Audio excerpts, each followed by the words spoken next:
This is probably the single most terrifying episode of Voyager for me. I'm going to try and explain why. I don't have that many notes, but I have a few things to talk about. First, it's important to get some historical context for this episode, okay?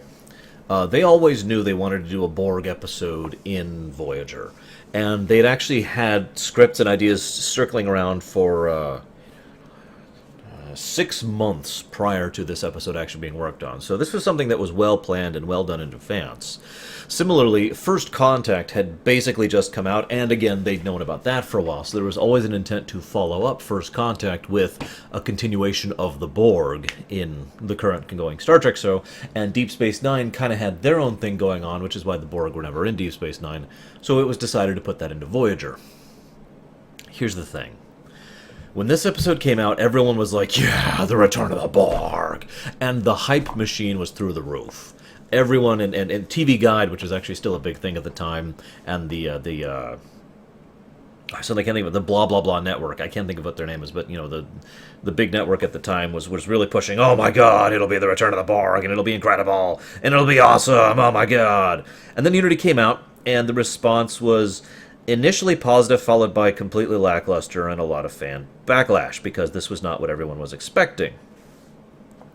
Whether that is valid or not, it very much tainted and colored a lot of Voyager, because the negative backlash to this episode directly led to one big thing, the creation of the episode Scorpion, widely considered the best Voyager episode of all time.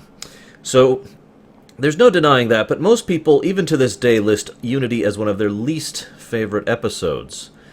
I wonder how much of that is a result of that concept and how much of it is genuine feeling on the matter, because I like Unity. In fact, Unity is probably one of my favorite episodes overall. I mean, not like in the top 5, but definitely in the top 20 or so of Voyager episodes. I'm also going to talk about a few reasons why that is in the end. I'm really going to save my major thoughts and discussions for the end, so bear with me here, would you? First of all, one thing to keep in mind is they discovered that there are about 80,000 people on this planet.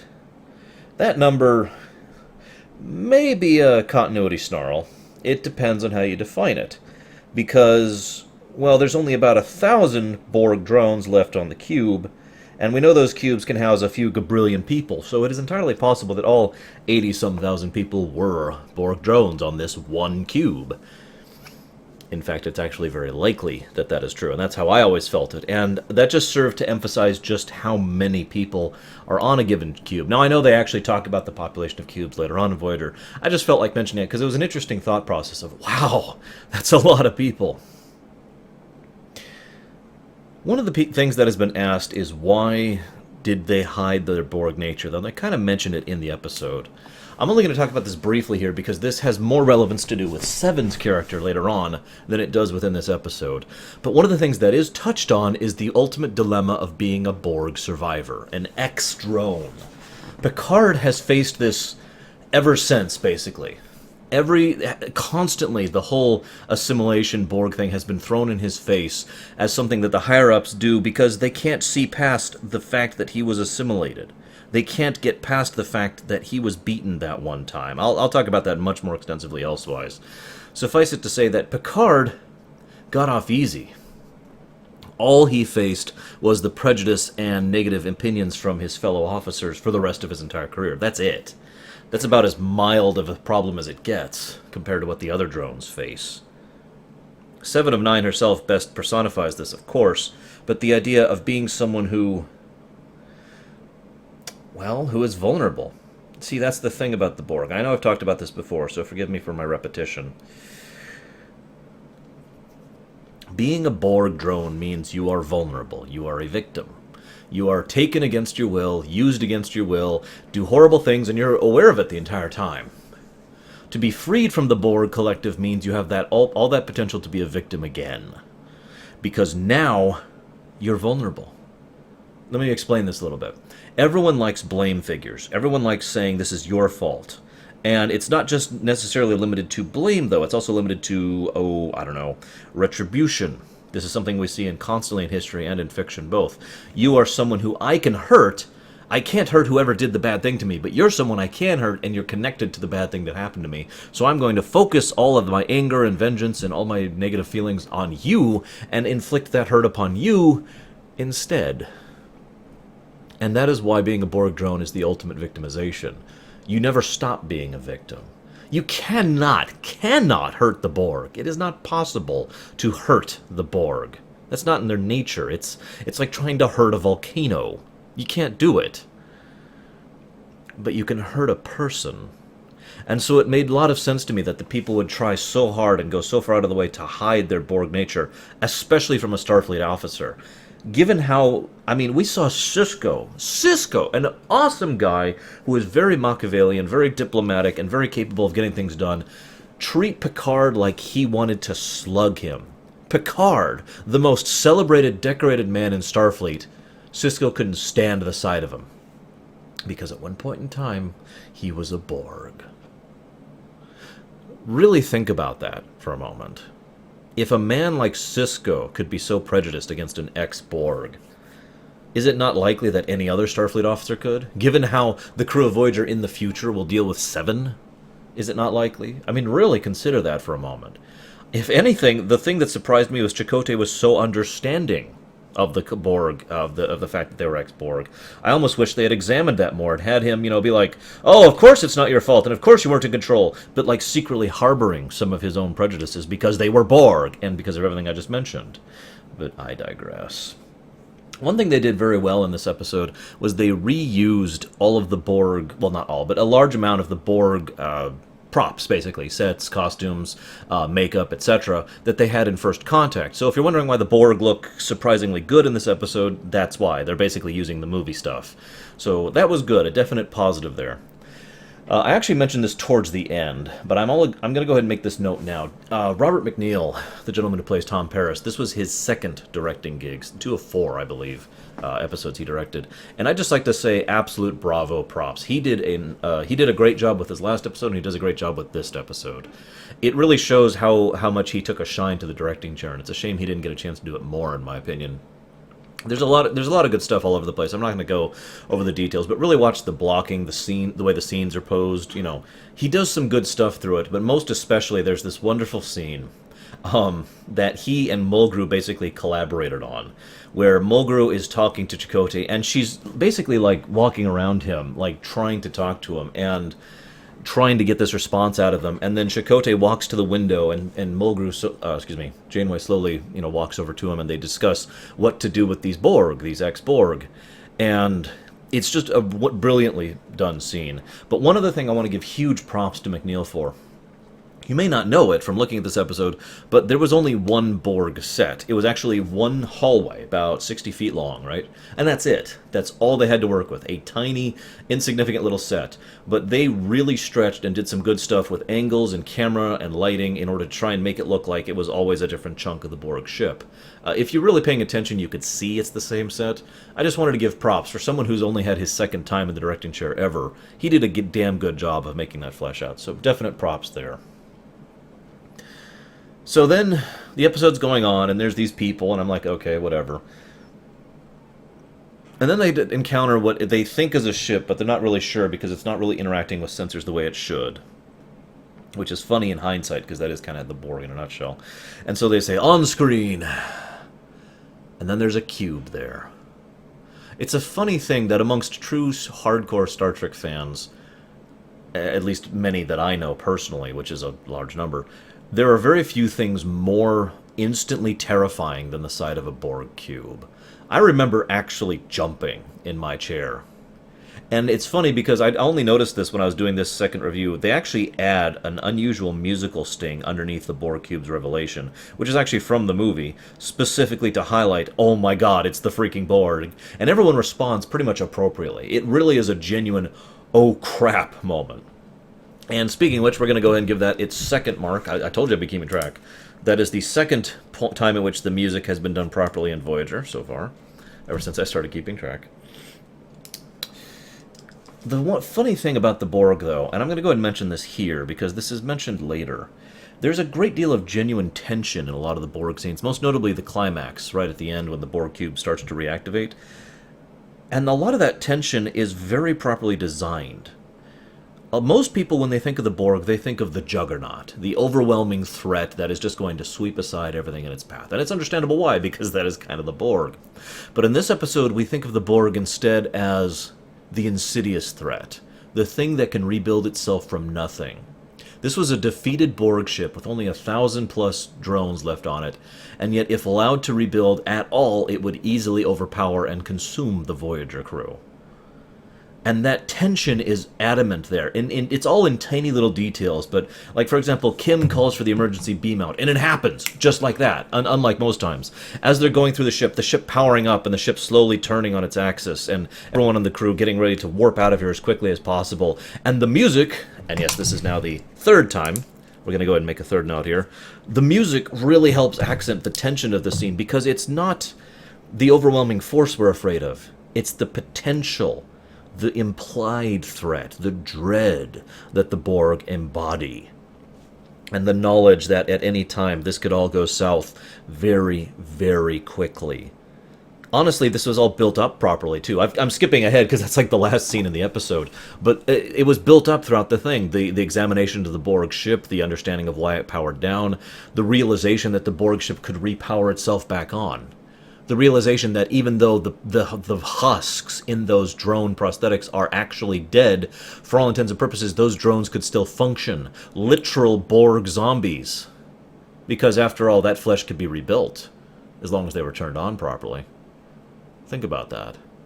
Think about the implied horror that is. This episode is terrifying, but not for that reason.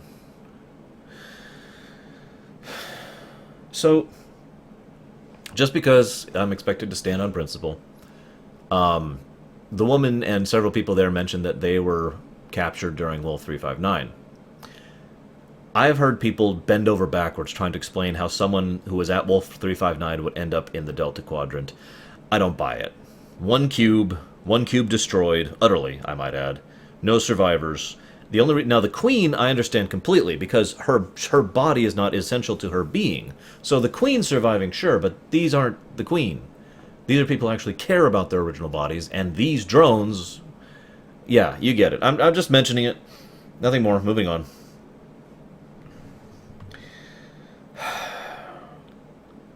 They did a montage in this episode. This is kind of skipping ahead a bit, but I want to talk about the bulk of what I want to talk about in one chunk. So I'm just going to pull a few pieces out before I get to that. There's a montage that happens right after Chakotay joins the what do they call it? The cooperative. That's it. The temporary collective. And it's incredibly well done. It contains a lot of splicing of footage from previous episodes, War episodes, Q episodes, Borg episodes, and some brand new footage which was recorded just for this montage. Really shows the commitment to getting something good on the screen, and I think it works out brilliantly to really get across the idea that you're seeing bits and pieces of memories, good and bad, from a large number of people. So that was really well done and awesome. I also really like how do I put this? I like the fact that in this episode, even from a temporary link-up, someone who doesn't actually have any Borg implants in them anymore, they could still be so totally and completely controlled by the collaborative, or the cooperative, excuse me, or the collective for that matter, theoretically, just because there are bits and pieces of their nerves that still function in ways that are conductive towards the collective consciousness. Which I suppose brings me to my real point, and the real reason why this episode is one of my favorites, and beautifully horrifying.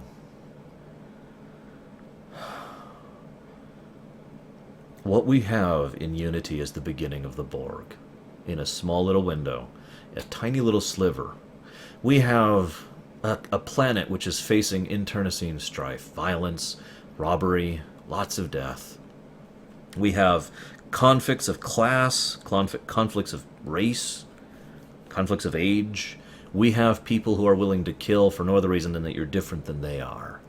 We have think about what it would be like to have a society that would become upset about such a series of existence, about a society that would degenerate to this kind of a situation because of, oh, just to name something completely at random, the fact that the top 1% were living off of the backs of the bottom 99.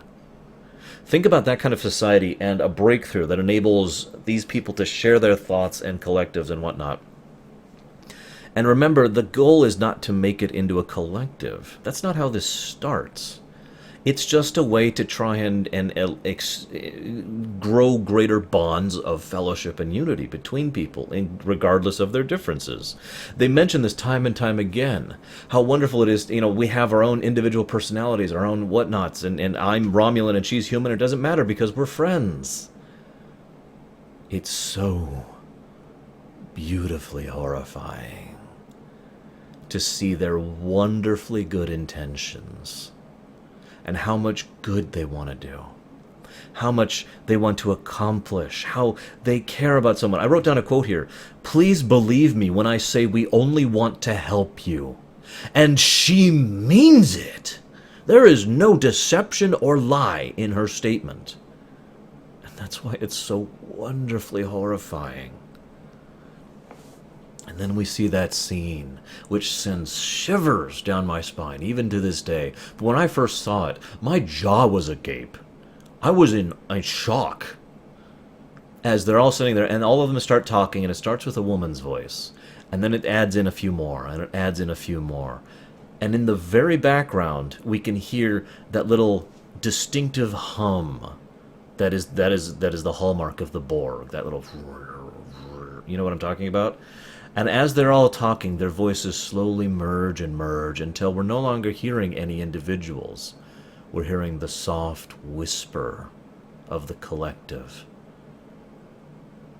It's chilling, because that's what the Borg really represent. This episode was a disappointment for many because what they wanted to do in Unity was to examine the Borg. Do something different with them. Don't just make them some overarching threat, but really analyze the Borg, really dig into them. And so what we see is not just what would happen in a post-Borg society, but our first and arguably only insight in how the Borg actually began. Because remember, the Borg are not evil.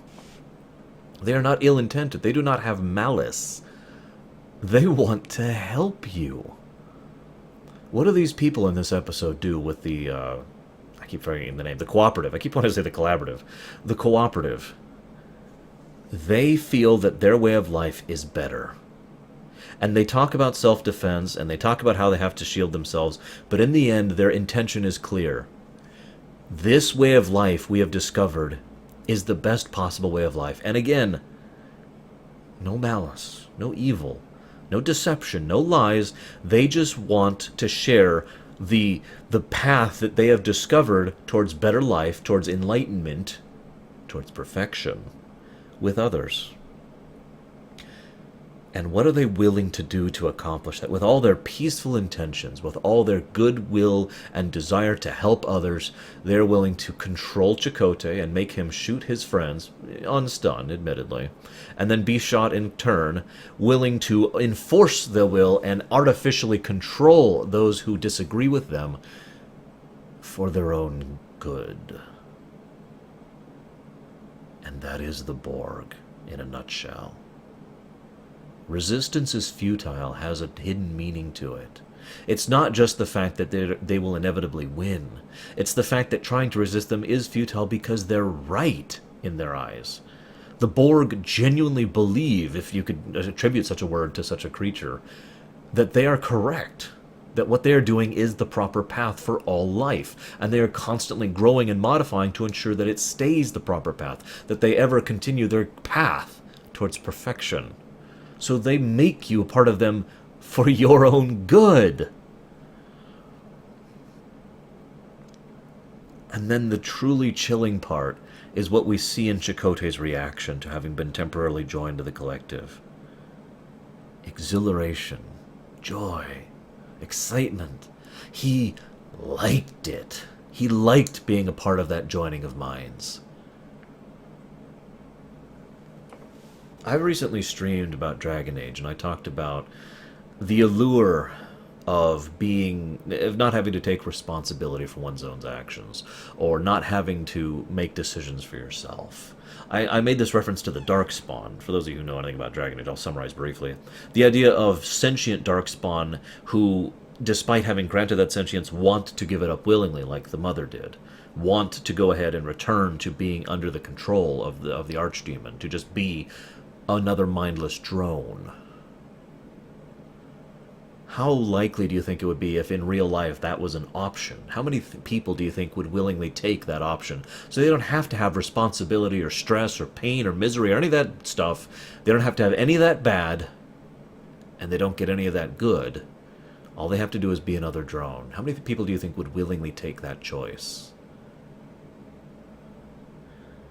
What we see then is even more chillingly beautiful, because we see Chakotay as an individual who liked being a part of the collective. Who, under certain circumstances, if it wasn't for his duty to his ship and his Starfleet, well, I hate to call it Starfleet, but honestly, his military bearing and his self-discipline, would probably be willing to stay and join the collective willingly. And is it not out of bounds to think that others would want to do the same, including the very people who are on the planet, who are part of the cooperative? I swear I'll get it right one of these days. That's the true horror of the Borg. Really. Now, you might say that the Borg, the real Borg, go about their business a lot more ruthlessly, a lot more brutally, a lot more chillingly, and that is absolutely true. After all, they've been doing it longer. I really hope Star Trek Online continues the storyline of the cooperative, because it is begging for that story to keep going and to see what has sprung from that seed that was planted. Forgive me for not having anything else to add here. It's just, I think it horrifies me so much, if I can digress for just a moment, because it is something that is considered one of the worst things in all of Star Trek. Being assimilated is considered one of, if not the worst fates that exist in this setting. And yet we see all these people willing to do it to others out of kindness, out of desire to help, out of care and consideration. And we see people willing to submit themselves to it because of their beliefs, because of their opinions, because of their ideals. It's a beautiful irony, because Star Trek has always, after Roddenberry got his claws out of it, Star Trek has always been about the acceptance and tolerance of other peoples, of other individual thoughts and perspectives, and regardless of race or gender or anything like that, it was supposed to be you're just you. And so in this wonderful era of tolerance, we see one of the downsides of that tolerance. Because what if that happened in real life? Do you think people would just accept the creation of this Borg collective?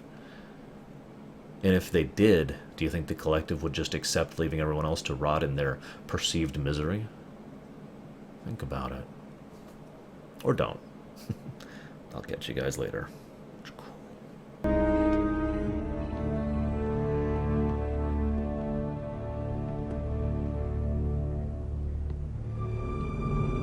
Don't be afraid, Chakotay.